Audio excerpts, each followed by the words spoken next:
a signature. Welcome to Beyond Table Talk, a space for real people and real conversations that move us from awareness to action. Each episode dives deep into the issues that impact our daily lives, financially, emotionally, and socially, with real talk from real people. We're so glad you've joined us, and we've got a powerful conversation ahead. Whether you're tuning in live or catching the replay, thank you for being a part of this community. Now let's get into it. Meet our moderator. Hello, and welcome to Beyond Table Talk, a signature conversation powered by the Association for Black Economic Power. I'm Sharon Taylor, and I'll be your moderator for tonight's conversation on money and relationships, budgeting with partners, parents, or kids. Before we get started, please scan our QR code on your screen to complete the brief survey. Your feedback helps us with future conversations like this one, so please take a moment to do that. Money is one of the most common sources of stress in relationships, yet it's often the one that's least discussed. For many people, our financial habits were shaped long before adulthood, but by the time that we saw situations where it involved money, we were growing up in the conversations that happened around us, or someone that didn't happen at all. Sometimes those conversations never took place. Tonight, we're exploring how those money conversations show up in our lives today with partners, with our aging parents and children or students around us. So our panelists today, I'm happy that we're joined by two guests. We're going to have someone come in a few moments here, but we have two guests who will bring real world experience and educational insight to tonight's conversation. Let's get started with Bonnie.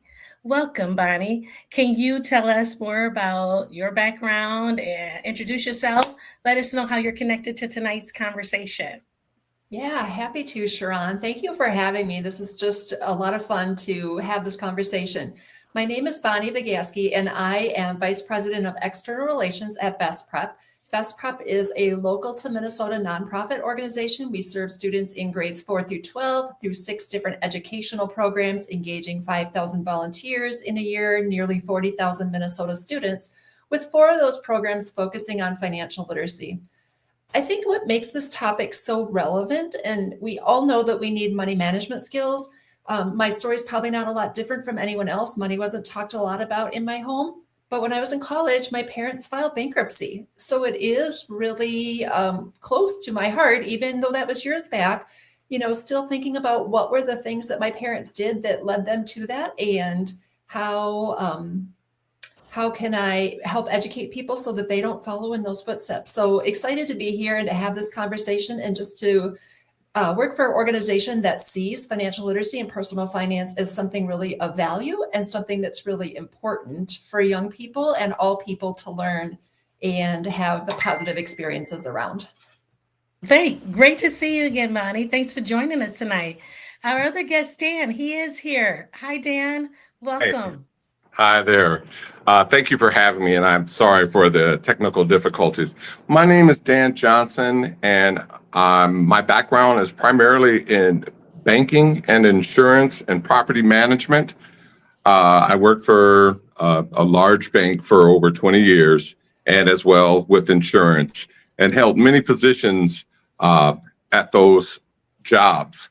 It gave me a great opportunity to speak with people from all ages, and from moms to dads to the teenage kids getting their first teenage accounts. And I started understanding by moving around from branch to branch what's important to people and how it differed from different parts of the city, from affluent areas onto areas where the need is greater for an understanding about finances.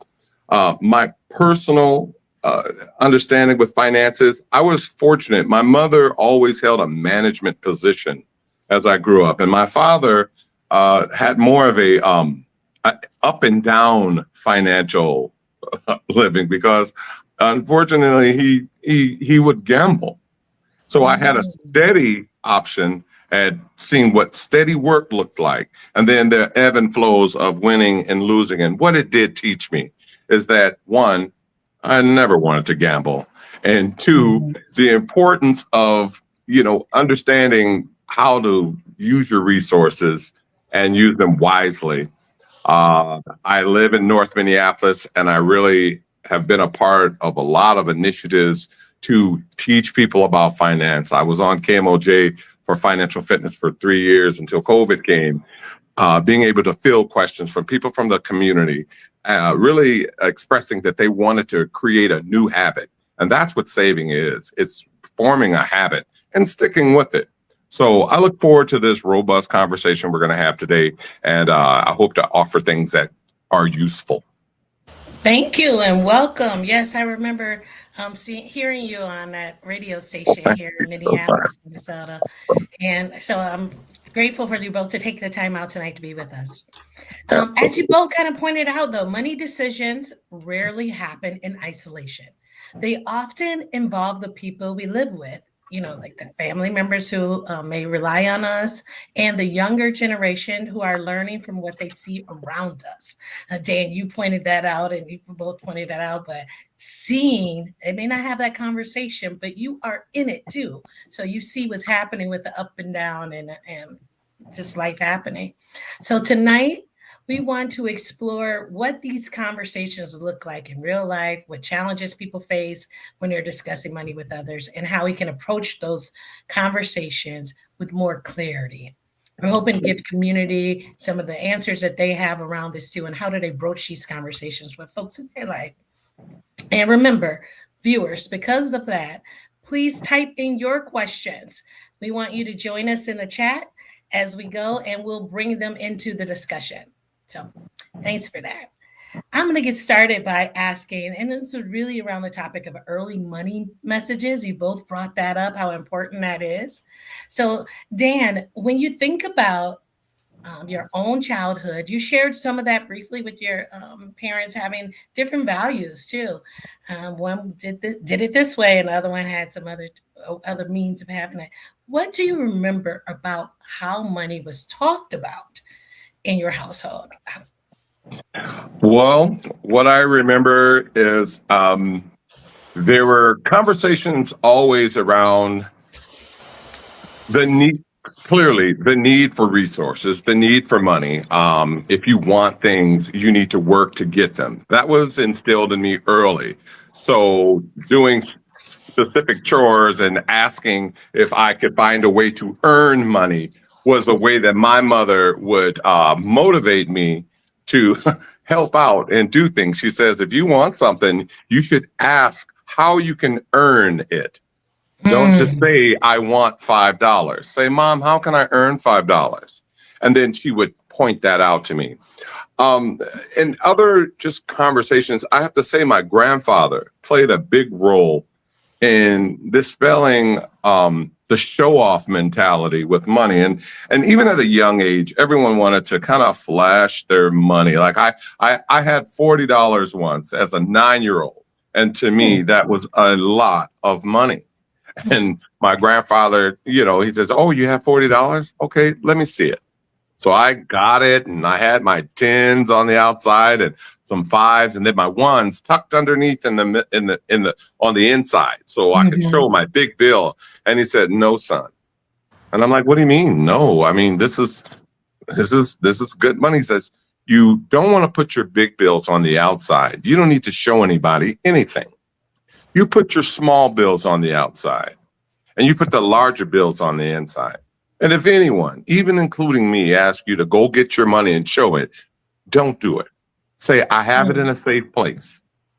And I was brought up sometimes to think, hey, let me show and be flashy. It really stopped me in my tracks because I thought I would impress him. He wasn't. And he says, that's not how a man does it. I know you have a ways to go, but you need to work on this now. And just that little thing sent me in a direction that that really benefited me in the time, in the years to come. So just understanding that I want to work for it. And as well, when you get it, don't show it off. Just save it. Oh, so you wouldn't be with the new kids with the wad of money or making it rain anywhere. That wasn't your child. No, it was not my childhood. I saw it, but I had great advice to the opposite of that, and I'm Sure. thankful for it. Being discreet. Bonnie, what about you? And will you share a little bit about your perspective as it relates to education? How do those early messages about money show up later when students become young adults? Yeah, really. And we know that money is not talked a lot about in the home, but unless it's talked about in school or talked about in the home, students aren't getting that information from very many places. We definitely do see whatever parents are talking about, and that does show up with students. They are the first influencers. The parents and family are definitely those first influencers. And what parents and families say and what is talked about, we know that that follows through and children follow through on what they're hearing and what they're saying. I do really appreciate that now in Minnesota, personal finance class will be required for graduation. That's new. That's our sophomores this year. So our sophomores are will need to take that class, whether it be this year, next year, or the following before they graduate. And I think there's real Mhm. richness to that because there is opportunity for students to talk about it at home, but now they can talk about it in school as well as a part of that class and learn, get some formal training behind it, but also have another safe space and another opportunity to hear from how others manage money. So not just their family perspective, but learning about other families and how they relate to it. So I think that that's really an exciting piece to come down the road. Yeah, absolutely. When that legislator bill passed, that was really critical to the educational system. And so, us being a part of the Association for Black Economic Power, we're excited to learn that too, that it would be a mandatory class. So, that is wonderful. So, both of you, I want to bring you both into this conversation. I'd love to hear what is one financial lesson you wish someone had explained to you much earlier in life? What would that be? Would you like me to go first? Sure. You Okay, seem I'll ready. go first. Why not? A financial lesson that I wish I would have caught on to faster is the importance of timely payment of bills. How Mhm. and what's all surrounds that? Because of course Mhm. we didn't have bills when we were in our teens, but soon after you start getting little bills, different bills, a pager, your subscription to something, and then Yeah. on to like being in an apartment and having cable and things like that. I really wish someone would have emphasized to me that nail it, knock that out. It's those piddly things like that that if you let it run over, or if you don't pay it until you feel like it, it's going to really hurt your credit. And it's the smaller things like that that report to the credit faster. Cell phones, cable, they report to credit immediately. And it just really was something to where had I had a better understanding of how that would affect how much money would cost me when I wanted to get a loan, I would have really grasped that and took care of that business a little better. Yeah, that you're right. That's critical because at that early stage is not real. Oh, I'll get around to it. Well, I didn't pay it on Friday, but I paid it on Saturday. You Hmm. know how it matters and it costs you more later. Yeah. Having a bad credit report will end up costing you more. Yeah, so that's a good point. Bonnie, what are you thinking? Yeah, the one that resonates with me is taxes. And I think there's so many components of taxes. One, what's coming out of my payroll check, like why am I not getting my hourly rate times the number of hours I'm working and my paycheck isn't that number, right? Taxes are coming out. But then the second part of that is, okay, when I have to file taxes, what are all the different numbers and figures and things that I need to know when I go to file my taxes? I can't just sit down and maybe do this in a 20-minute time period because I've got to go and grab this piece of paper and I've got to go and grab that and so on. So I think there's multiple aspects around taxes to Mhm. to, to educate people on one, what's coming out of my paycheck, what might I get back from that, and then there's things like property tax, like rental if you rent, and what's the Mm. property tax around that, or maybe you get a refund. So there's just so many aspects around taxes, and it was really interesting when I was preparing for this. I chatted with a young gal who was 20, and she gave me that same answer, like taxes. She said it was so confusing when she was filing her taxes this year, and she filled out the FAFSA and so on, and had some college tuition and so on. And she had to figure out, like, how does that relate to my taxes? And there's just so many components around taxes to understand from that perspective. And I don't know that it's, necessarily teaching earlier, but there's just so many components around it, like having that conversation early on, because it's such an in-depth and like in bite-sized chunks from that perspective. Taxes can be scary. And when They you're can. even till this day, it can be scary. So, but understanding too what's being taken out of your check when you start to have that money flowing in at 15 or 16, and why, where it goes to. It's great. Great answer. We have a comment from a viewer. Okay.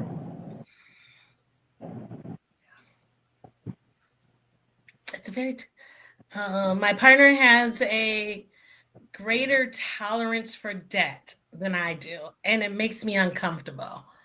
I'm hesitant to give access to all of my resources. How should I approach this so that the relationship isn't harmed? That is a wonderful question. How would you suggest for partners? And a greater tolerance sounds like somebody's spending more, possibly, or whatever. What do you, Dan? Let me let you take this question. What are you thinking? Well, it's a delicate situation because you're with that person for more than financial reasons. However, the financial aspect of a partnership being together, it's important. What I would suggest is that if that person does not feel comfortable, you would even feel less comfortable if you were to turn over all of your finances and have that as a sticking point constantly. You can go to a certain degree because it's it's for you're not just with them about finances, but for your peace of mind, I would suggest that you do keep some separate, because you don't want to have a fallout completely just about finances and money.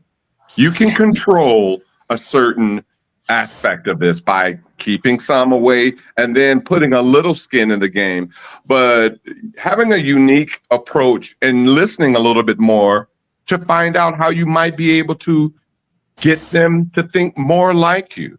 And it just comes from talking to them, listening to their answers, and you might come up with a unique way to where they'll buy in, because leadership would give you a way to talk to them so that they buy in. And that would just be a lot of conversation and listening. And hopefully they would start to come your way. Okay, so maybe having a joint account and then having something and two separate accounts. Something separate for peace of mind. Yeah, for peace of mind. Bonnie, do you have something you want to add to? Yeah, I'll jump in here a little bit too. I think there's something around communication and understanding some goal setting. So as you and your partner are having these conversations, talking about what your goals might be, what are your joint goals, and how can you accomplish those together? And really having some dialogue about that, about how you can set those goals, joint goals, and then reach them together. And then I think there's real success in that relationship as well, because you both came together to accomplish and meet a goal. So really thinking through that, and then, having that robust conversation and thinking through, hey, we did this together and we both feel good about it because we landed in a spot that we agreed upon. So I would encourage that conversation. Oh, that's good. Some transparency in the conversation. Yes, and if I could add one more thing, you could lead by example. And a lot of times when you do that, not with any animosity, but just lead by example, a lot of times people will fall in and say, hey, how are you doing that? Can you show me how to do it? Because if they don't feel intimidated or they don't feel belittled, if you just lead quietly by example, then they might even come to you and ask you. And then that's when a real conversation can start. Yeah, real conversation on partnership. I see Darlene has another question for us. family members will often ask for a co-signer. So if you're really good, and we talk about that credit, we ask you for a co-sign. Is this ever a good idea? And if not, any suggestions on how would you approach that? How would it be helpful? Bonnie, what do you think? I'm gonna leave it to you on that one. Yeah, I think this is a tough one. I think recognizing as a co-signer that you are equally responsible for that, or should that family member not be able to hold up their end, that you are then responsible for that. So whether it's a good idea or not, I think that's an individual decision for each person, but recognizing that the responsibility that comes along with that in doing so. And I think, again, having some real transparent conversations about what that would mean for your finances with this person and what it would mean for their finances. And again, just some real transparency there, and perhaps some vulnerability in the conversation as well. I could imagine that happening, especially if we talk about younger adults. Maybe it's time to get that first car. How would you broach that conversation when it's with a child to a parent, or a child to a grandparent, or an uncle, some relative? Dan, what would your advice be around that co-signing question from our viewer? Well, I would just echo what kind of close to what Bonnie said. It really boils down to, this is a family member. So in most cases, you've had many, many, many years of seeing how they perform, seeing how they show up, seeing how they dot their I's and cross their T's. And to be totally honest, the bank doesn't care about if it's family or whoever. They want that loan to be satisfied. And so keeping in mind, as Bonnie said, that you are going to take on that responsibility if that family member doesn't perform. And so you need to take all of the information that you've had from this family member, and then you would then also, ultimately, it's almost like rolling the dice, but support is support. And sometimes you just have to be that person to help that person out if that relationship, and you've seen their ability to do it. And if they don't have the ability to do it, you're only making it worse. All you can do is really try to guide them and teach them how to move forward without needing anyone else's help. Thank you both. That sounds like the combined answer of having that transparent conversation. Yeah. Having a plan developed, like, can they pay it back? When will you pay it back? Those are very important too, especially when we talk about co-signing. I want to merge our conversation into, since we're talking about that, talk more about shared households. So when you're budgeting in a shared household, that could be like, Dan, many people share finances with a spouse, as we talked about earlier, that question from our viewer, or a partner, or even roommates at some point in time. What are some healthy ways households can approach budgeting together? And we know we're going to start with some transparency, right? Some conversation. Right. Are there other strategies or things that you would want to make sure that we talk about? Well, yes. I mean, I believe that there should be just a joint account where you both come together and say, hey, I know I get paid over here on Thursdays and you get paid on these days. We're going to put money in this joint account and draw from it, and have a limit of a dollar amount to where you would confer with the other before you spend. So for instance, anything under $100, okay, just be mindful of the balance and go from there. But something over $150, talk to that person. Talk to the other person to make sure you're on the same page. The left hand knows what the right hand's doing. And then really kind of show what you're doing with those resources so that other person feels that it's a value. Because I take the money and I'll go to Costco. And then I'll buy the 36 rolls of TP. I'll buy all the paper towels. I'll do all this. And then I'll say, yeah, I only had to pay this much and I got all this. My partner appreciates that because I did all the transportation, the walking, and I used our resources in a way to where less trips back and forth to the store by buying in bulk. And from a amortization And amortize just meaning if you look at it from a long perspective, you're going to save money, save wear and tear on your tires. It's just, if you're doing the right thing with it and you're explaining that, that's what grows that trust. And it's really, at the end of the day, it's about trust and doing the right thing with the resources. Would you recommend a joint account if we're roommates? We have a number of students, we're creeping up on graduation season. So we're going to have a number of folks going to college for the first time or getting an apartment with their best friend. In that case, they're roommates. Not to put either of you on the spot, but what do you think about that? How would you broach that as a shared household expense? You have cable or Wi-Fi, or maybe in that experience, it might be some of the utilities. Would you still recommend a joint account? No. No. You didn't have to think about it at all. Huh? I didn't have to think about it because that would be a quick way to possibly ruin a friendship. Ruin a living situation. Each person bring what they need to the bills separately, because at a young age like that, there's still decisions that you'll be 35 and remember what you did when you're 25 and say, oh boy, I know better now. And you're in that vein yet. So it's a real, I would say no. I would say not unless you were married. It was a puzzle cure, someone like that, but not just a roommate. Just bring all your money together on the 1st and 15th and just take care of your bills. All right, be ready for then. Bonnie, there's something else in education. I know you work with students who are right around that age group. What would you add? Yeah.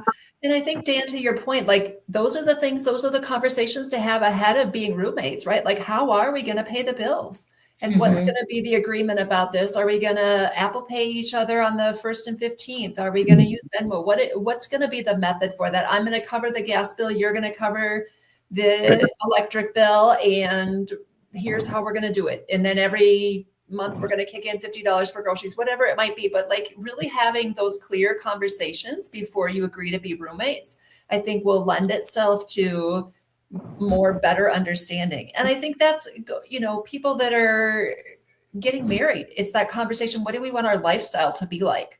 And having some of those conversations as well, like before we're getting into those formal, informal financial contracts, which ultimately roommates would be an informal contract. A marriage would be a formal contract. And again, having that conversation and saying, okay, what is it going to be like here? What is our lifestyle going to be like? What's our apartment going to be like? Are we going to be the flashy in the apartment, or are we going bare bones? And how do we prepare for that? What do we need to bring into the relationship for that? Those are some very specific examples. And for our viewers, I want you to just be taking notes here. Some very specific examples from both Dan and Bonnie on what questions to ask, like drilling down to is this going to be by one of the technology components of paying that? How much are we paying? When are we paying it? Do we want furniture yet? Not furniture. So some of those get down to the nitty gritty. I know, Dan, you spoke about talking about your habits too, but also drilling down to that is going to be critical. I agree with you both on that. I agree with you both on that. Okay. So Bonnie, what financial conversations do people often avoid early in relationships? Because you brought up marriage, so in this aspect, early in relations, what are some of those things that you would actually encourage people to do so they can prevent problems later? Yeah, I think it comes back to that lifestyle. Like, what is the lifestyle that we want? And then, from there, it's, do we want to pursue more education? Okay, that can be a real big expense. Is it important for us to drive new cars? Are we okay with old cars? Are we okay with mass transit? Some of those type of conversations, like where do we want to put, our value? Maybe we want somebody to stay at home with children. And what does that look like then if we're a one income household, or, some of those type of conversations? Do we want our parents to live with us as they age? I just think there's lots of those type of conversations to have as you get into some of those relationships that will just help steer the conversations around money and help also like set some goals and give some mindsets. Like, this is what we're aiming towards in our relationship. Early on to avoid some conversation. Dan, you want to add something to that? Yes, I think Bonnie hit on so many great points there, but the one thing that really should be discussed is personal debt. What debt do you have? What debt do I have? And what's our plan around quashing that debt, getting from underneath those high interest credit cards? Let's just put it all out on the table. Let's talk about it, because nobody wants to talk about debt. That's the conversation that a lot of people want to avoid, is the debt that they own at that time. And it's, if you're going to be partners, married or whatever, you should just go ahead and belly up to the table and say, here we go, honey. This is what I have and this is what I owe. Here's the interest on this. How about you? Let's pull it all together and let's come up with a plan to get from underneath this average of 14% interest between all of these loans. And once you really have a sober look at what you actually owe, it's a relief. It's a relief that your partner knows, you know, everybody knows, and now we're working on a plan to cut that in half, then actually get rid of it. And then we're going to put those cards away.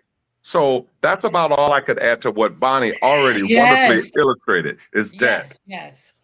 I'm glad to have both of you on here, but bringing both of those perspectives. Now that is scary and can be quite embarrassing though. Don't you agree?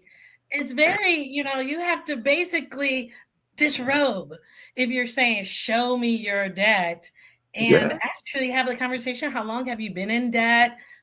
Creating a plan together, as Bonnie talked about too. How do we get out of this? What are we going to do next? Yikes.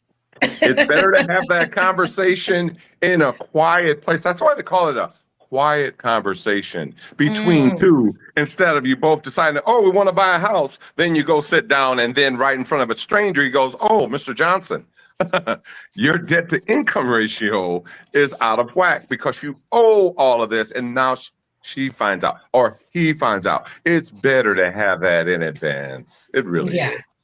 So you talked earlier about the spending habits or financial priorities. How can they work through those differences constructively? Is that the quiet conversation that you're saying, Dan?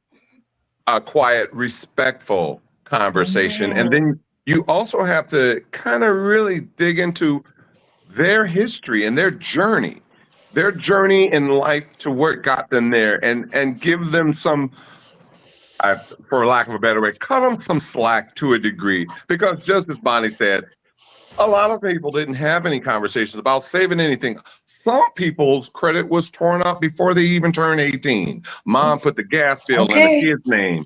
Mom put, when you're talking about different communities. So you have to really kind of, if you love or care for this person, you have to have an ability to understand, even if you're in a better financial situation, you should then be the person to say, hey, we're going to work everything this way.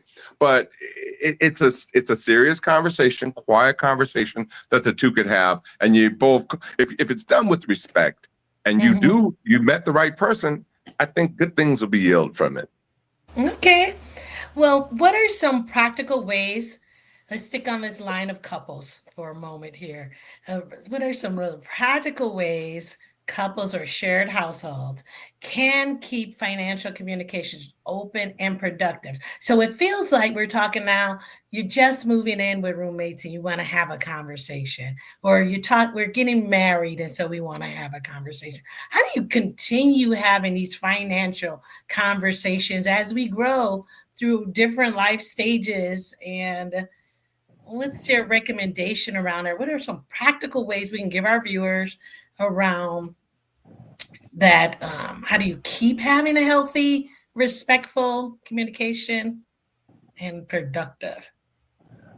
I'll jump Bonnie? on that one. Yeah. Earlier we talked about setting goals, and I do think there's really something as a couple or as two people in a relationship, think about what are their goals and what do they want to accomplish. And Dan, I loved how you talked about debt and understanding someone's history. I think that that's really great. But I think, paying off debt should be a priority. And if that's a priority, okay, how are you accomplishing that? And then doing some periodic check-ins, once a month, once a quarter, biannually, and saying, how are we doing against our goals? Are we accomplishing our goals that we've set out to do? And there might be some short-term goals in there, some long-term goals, but how are we doing against those? And I think having that, quiet, respectful conversation against the goals that you've agreed upon, I think that's really valuable. And I think along with that too, as we're talking about merging finances and bringing those together, I think there can be a space, and probably should be a space too, like here's a little bit of money or a lot of money for you to spend individually, and you can do what you want with that. And here's some money that you can spend as you want with it. But here's the money that we're bringing together jointly to accomplish our goals. And that gives each person some freedom then to make some decisions, but also collectively, like, here's our goals and here's what we want to accomplish and how are we doing so. And maybe I'm willing to sacrifice some of my individual money to help accomplish our bigger goals, even jointly. So again, I think it's, lots of conversations and transparency about what you want to do with those resources. Perfect. And doing that together. Dan, was there something that you wanted to add to that? That was wonderful, Bonnie. She nailed it. Yeah. And I mean, it's setting the goals and constantly upping those goals. And that's how you keep the conversation going. So Bonnie, that's exactly what I was thinking, because that means it's either could be monthly, semi-annually, quarterly, and you can just fall into a routine. But Bonnie just nailed that. That's exactly the way to keep that conversation going, but with respect and with care, the same way you would with them over a subject that you totally agree on. Okay. Yeah. So, maybe there's a trip or something planned in there that you agree on. Right. We have another question from a viewer. I'm going to bring that in. Fantastic.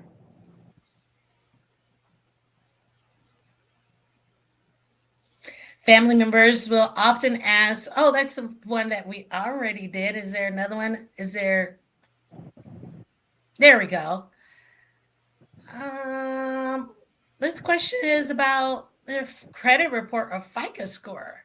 I'm really enjoying this. Thank you, darling. Thanks for your question, being involved in it. Should I ask to see the partner's credit report or ask about their FICO score? What do you think? Dan, you see, I told you it can be a little. See this? Well, personally, I've never asked anyone that I was going to date or was dating to see their FICO score or anything to do with their score from a rating system like that. Now, it's different strokes for different folks, and different people would. However, I truly believe that gets. That's a tough one because you want to have. There's supposed to be trust there, and there should be just a general conversation, like we were saying, a quiet conversation about what are your goals, what are your aspirations, how should we do this, and are you one in the thought process of buying a home in the next year or 2 years? How are we positioned for that? If we both do this together, do we have all of our ducks in a row to make sure when we look for money, we get the dollars for the least amount? Because that's all a loan is, it's buying dollars. So and maybe talking that way before you pull the big guns out about asking to see those things that might make a person feel a little uneasy. Okay, well, from the dating community, is this a question that we can ask to say, what's your credit score? Or where are your, how's that report looking? Bonnie, what do you have to say about this question? It's a great question, darling, and I'm glad you're enjoying this. This is date one. Do you ask? Dan, I loved how you talked earlier about, having that quiet, respectful conversation. Like, what's your history? Kind of just understanding all of that, because that's going to unpack, I think, even before you get to a credit score or looking at FICO scores, you're going to have some understanding around that.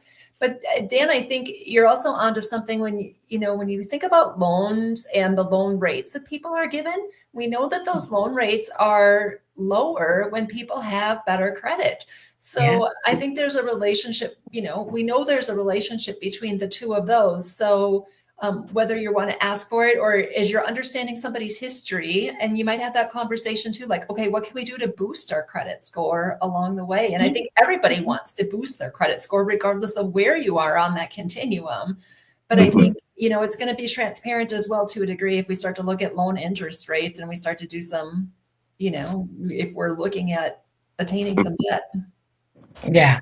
So that may come out of conversation, and definitely Absolutely. you'll know. Well, by and to that having- point, probably better to have it before you're sitting in front of the loan officer, having the conversation right. before, Absolutely. whether you're asking for someone's, but having the conversation before you're in front of a loan officer, because it will become transparent then. Oh, definitely. And yes, they will pull that printed sheet of paper out for you and circle it. Okay, what about, I want to move our conversation to more around supporting aging parents. We get a lot of questions and topic ideas where people are in between. They're in that sandwich community. You might have a graduate this year, graduating from high school or planning for that, but you also may have some aging parents. So what they're calling that sandwich generation. So we're going to move to that topic. I want to hear your thoughts on that. So many adults eventually find themselves helping aging parents in some capacity with their financial matters, one way or the other. Even you're paying for medications or helping with the household bills, or they might find themselves in that position. So what are some signs that it may be time to start having those conversations? Go ahead. Go ahead, Dan. Yeah, go ahead and get us started. I believe I'm in the midst of that kind of right now. The difference is my mother she did well and she has a nice plan. However, there are things, even if you have the money and you're not taking care of dotting I's and crossing T's, doesn't matter, because you're still going to get bad credit reviews. You're still going to pay late fees and money that needlessly goes out the door, because no one's paying that strong attention to dotting I's and crossing T's from the financial perspective. So that's when a child or some relative needs to step in and start refereeing and making sure these things are done. Now, another example to where mom or dad doesn't have that much. Maybe they have just a little bit of Social Security coming in monthly. Yes, you will need to start supplementing some of the things for the person that was there for you growing up and giving you what you needed. It's a responsibility of a child to do these things. And sometimes we say, well, I don't know, me and my parents didn't get along. Yeah, well, that's a whole different thing. Sure. It's a responsibility to do that, and it's your responsibility. You get two parents, and that's it. So it's something that you need to start putting into your monthly to-dos to kind of augment your budget to include that. Yeah. Bonnie, this might be a stretch for our high school students or younger folks to think about, because that's hopefully far out. But in your experiences, how would you, handle this type of situation for being in a sandwich? Yeah, I think really the lesson here, or the thought here, is we know that seniors tend to be the key focus of fraud. And what can we do to build up our seniors so that they're not in that situation and they're not a victim of fraud? In fact, I talked with a girlfriend this morning and she said, my parents were just a victim of fraud.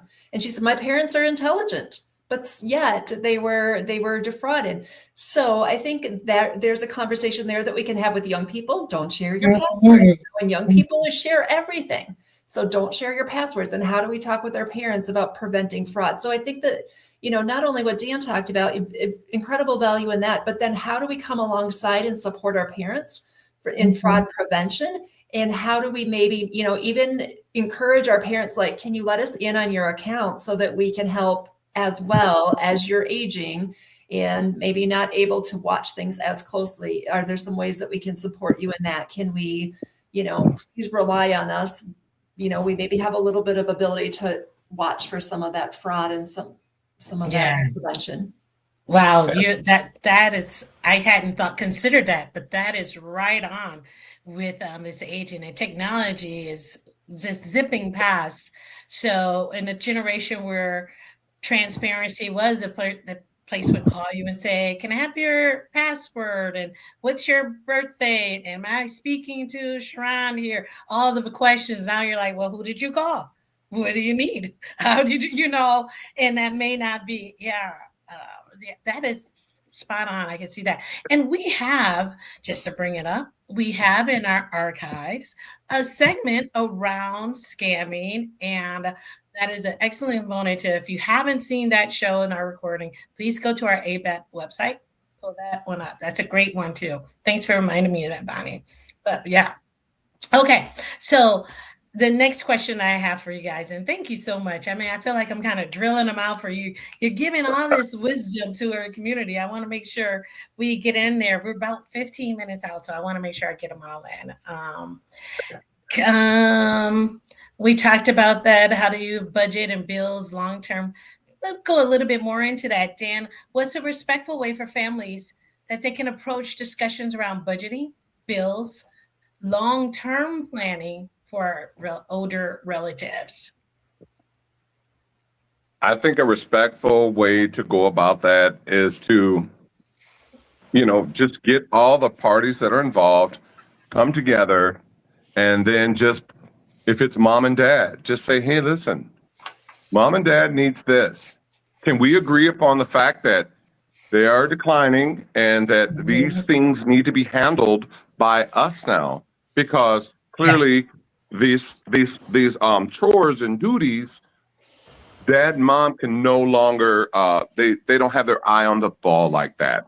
Yeah. And if it's the sisters, if it's cousins, if it's in-laws as well, the married spouse who grow to love their in-laws as well, that's even better, because you have more hands on deck, as it were, to really help out with those long-term things. Because taken some situations where mom still owns this and she owns a car and it's in her name and she owns these things, it's a good time to divest for mom and dad, so you don't have the death penalty, and then you have to go through all the probate and all these different things as if they were to pass away. So there are advantages to really bringing mom and dad into it as well, to let them know, let's get these things out of mom and dad's name for a long-term thing, because they've paid their taxes, they've done their thing. Now they need to just live their golden years, and in a sense, we will make sure that they have what they need. If they want to play bingo, or if they just want to go shopping here and there, we'll have that funds and make sure those things are available. But divesting from parents, if they have things, is an important thing to do. But if they are more on the lines of, well, I get $678 a month from my Social Security, just make sure that those dollars are used for them, and that they're not being usurped by, someone, like Bonnie said, by fraud, or someone calling and saying hard luck stories. Because as you get older, you just think folks, your moms and dads and uncles, they'll end up parting with their funds. So that's about a way that I'd look at it. I'm gonna have to take offense to the bingo comment, though, as we refer.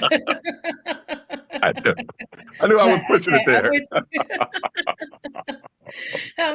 So Bonnie, you brought up earlier too, as it relates to this question, like maybe putting your name on their accounts, or how would you? Power of attorney, or even for the bank, a joint account. I mean, something of that nature. But you both are really driving home the point of, while parents are still having some independence, there may be a time where we have to take over those kinds of things.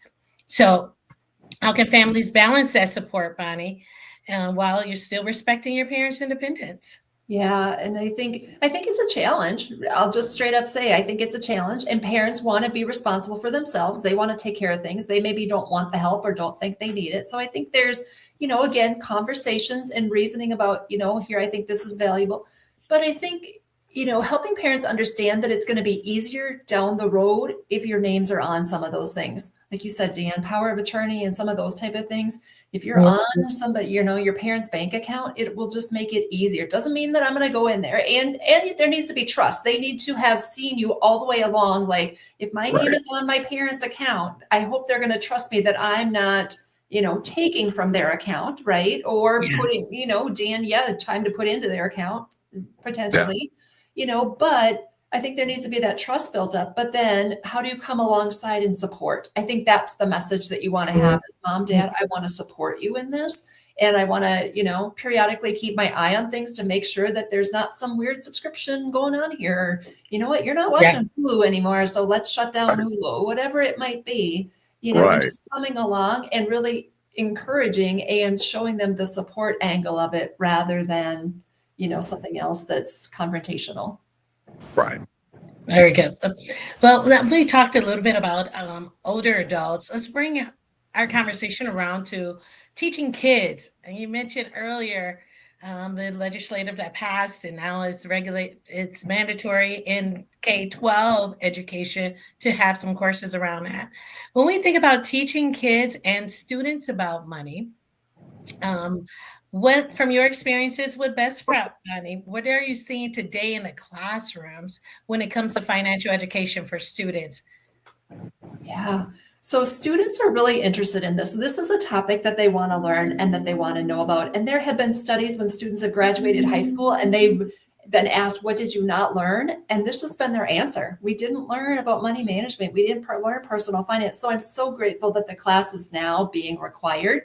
And again, kids want to learn and they want to know about this. The other thing, we talked a little bit about debt. And as I did some research preparing for this panel, I heard from different people that I talked to, there's a fear of debt.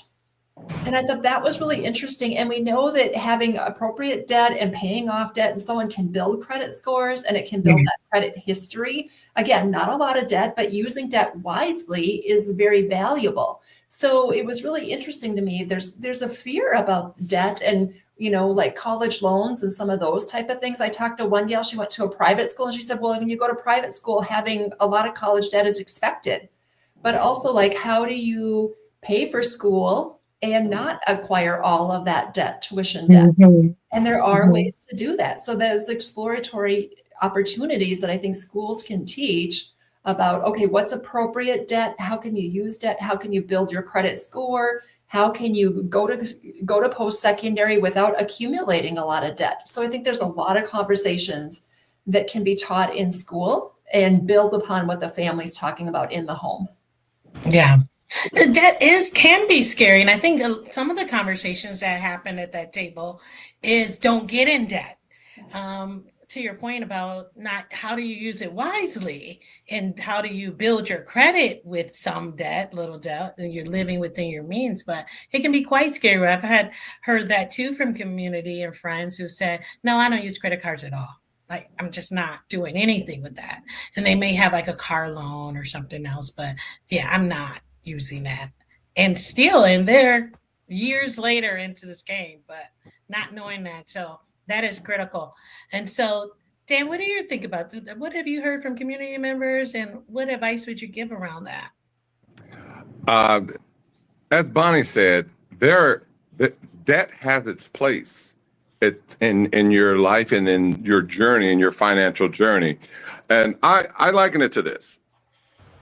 A lot of people are like, well, I'm going to get a credit card and I'm going to have a $3,000 balance. I'll charge $2,700 and I'll pay it off at the end of the month. And I'll do that for 6 months. And boy, my credit score is going to be great. And then they're really shocked when their credit score actually almost went down. Utilization. It didn't go up because credit is judged by performance. It's not judged by you going to the max and paying it all off. That's gaming. That's gaming the system, and they've known that for 300 years. So you can't do that. What I advise people to do is, if you have something, an automatic payment, put it on a credit card when you're building your credit, and then let that balance ride for pay about $10 over what the minimum is. for 3 months and then pay it off and then charge more, because what the bank sees is they see performance and they see you managing credit. That's when they'll turn around and say, wait a minute, you've carried a balance, but you've paid it off to zero every 4 months, but then you carried a balance for a while, but you paid the suggested amount with an extra $10 or $15 on it. You are managing credit. And guess what? We want to up your credit amount to $5,000 now, because you're a safe bet. And we're hoping that you'll go ahead and just start getting a big, heavy balance and you can pay some interest. But it's a pay to play game sometimes. You have to pay in a little interest so that but have timely payments, paying a little extra toward that principal every month. It really grows, just like your mortgage. Pay an extra $25, $30, because in your first 4 years of that mortgage, you're paying all interest anyway. So if you were to put $20, $30, $40 on those first years of that mortgage, you're almost making two payments for one, because you're only getting $110 toward the actual principal on a loan for $275,000 at 6%. Okay. So, Wow. I mean, look at the time. And tradition for our platform here, we always ask our guests before we close, what's one clear, practical step before we can take that our viewers can take? Would you say that's your one, Dan? Or do you have another one that you would say that would improve how money is discussed in your household? What's your practical step? I would say start small. Don't set through the roof goals for saving, because when you don't achieve that goal, you'll probably end up spending way more. Start small and build it up. Shell out everything at the end of the day and put all the coins in one bucket. And anything less than a 5, put it in another bucket. And do that for a month. And then whatever you get at the end of the month, match that with a dollar amount. And I've had a lot of success with people just doing simple things. But I'd say keep it simple and don't make the goal too big, too great, to where if you fail, you don't want to get back up. So making it attainable. Attainable, yes. Yeah, making some. And then mindful increasing goals it that's attainable. incrementally. Okay. Bonnie, what would you say? Yeah, Dan, I like what you said, and I would just echo it. And we talked about this earlier, but just having the communication in your household and within your family, and something that, as I talked with a couple of parents in preparation too, they shared about having dinner conversations so that their children were hearing some of the conversation that the parents were having, and just learning again, like, these are family goals and this is how we're focused on different things. And I think there's value in that. So having some of that communication, that transparency, letting the children hear some of those conversations, and understanding where the family's headed from that perspective and how they're using the resources that they have. Straight to the point. So attainable, mindfulness, respectful, transparency, all of those things that we talked about earlier, and some practical tips for doing that. So I am very grateful for having you both here as a guest. So I wanted to say before we close tonight's conversation, this conversation tonight reminds us that money is not just about numbers. You both talked a lot about relationship, how it is with either youth, children, adults, older adults, but in roommates. And we really covered a lot of area here tonight about how it is in relationship. And it's not just about numbers. And then conversations can shape how financial decisions are made. Just having those it can be difficult, especially if you haven't been raised doing this. It's new to start having conversations. I know for me, I think around third grade, I used to teach too, around third grade, they have you start writing checks. Well, that was one of my chores, to write the checks for the family at that age. But we no longer write checks like we used to, but maybe having that same kind of balancing the ledger is a task that we had, because people will swipe that card very easily. And so that might be something that would be my practical thing that I would say for people. Absolutely. So thank you again Dan and Bonnie, for sharing your perspectives with us tonight. And thank you to the Association for Black Economic Power for continuing to create a space for conversations that inform, equip, and empower. Please take a moment, viewers, to complete our short wrap-up survey. Your input helps us build programs and support educating to achieve bold economic power. Thank you, everyone, for joining us, and have a wonderful evening. Good night. It was my pleasure. Thank you. Thank you. Thank you for joining us for another episode of Beyond Table Talk. We truly appreciate you, our viewers, and we want to give a special thanks to our moderators and panelists for sharing their wisdom tonight. You can check out their bios to learn more and their contact information. We also want to thank our sponsors who make these conversations possible. And we encourage you to stay connected. Follow us on social media, engage with the conversation, and share with your community. If you'd like to sponsor an episode or get involved, we'd love to have you to be a part of this journey. Scan the QR code. We take this moment to thank our incredible team that brings this program to life. Before you head out, please take a moment to fill out the post-checkout form. Your feedback really matters. Let's keep the momentum going, and remember, the most meaningful conversations don't just happen at the table, they live beyond it. See you next time.